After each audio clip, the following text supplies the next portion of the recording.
We have come up with A plan. ಒಂದು plan ಅನ್ನ ನಾವು ಒಂದು ಮಾಡ್ಕೊಂತ ಇದೀವಿ. ಏನಂತಂದ್ರೆ ರೀಸೆಂಟ್ ಆಗಿ ನೀವು ನೋಡಿರ್ಬೋದು, ಒಂದು ಬ್ರ್ಯಾಂಡ್ ಅನ್ನ ಕ್ರಿಯೇಟ್ ಮಾಡ್ತಾ ಇದೀವಿ.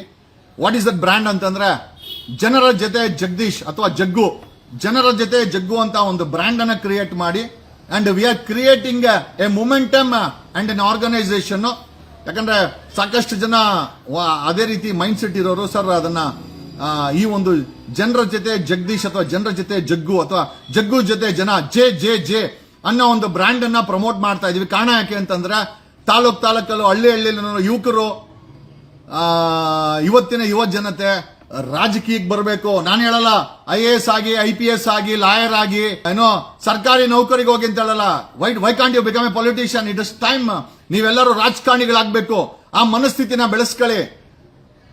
ಗ್ರಾಮ ಪಂಚಾಯತಿ ಮೆಂಬರ್ಗಳಾಗಬೇಕು, ತಾಲೂಕ್ ಪಂಚಾಯತಿ ಮೆಂಬರ್ಗಳಾಗಬೇಕು, ಕೌನ್ಸಿಲರ್ಗಳಾಗಬೇಕು, MLCಗಳಾಗಬೇಕು, MLAಗಳಾಗಬೇಕು, MP ಗಳಾಗಬೇಕು, CM ಆಗಬೇಕು. ಸಾಮಾನ್ಯ ಜನರ ಮಕ್ಕಳು ವಿಧಾನಸೌಧದ ಮೆಟ್ಲೇರ್ಬೇಕಾಗತ್ತೆ, ಏರ್ಬೇಕು.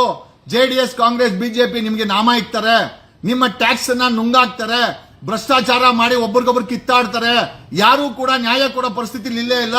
ಧರ್ಮಸ್ಥಳ ಕೇಸ್ ನೋಡಿ, 3 ಜನ ಎಂಟ್ರಾನ್ಸ್ ಆಫ್ ಗೋವಿಂದ ಏನ್ ಕೇಳ್ತೀರ ನ್ಯಾಯ ಅವ್ರ ಹತ್ರ? ನೀವು ಏನ್ ಕೇಳಕ್ಕಾಗತ್ತೆ?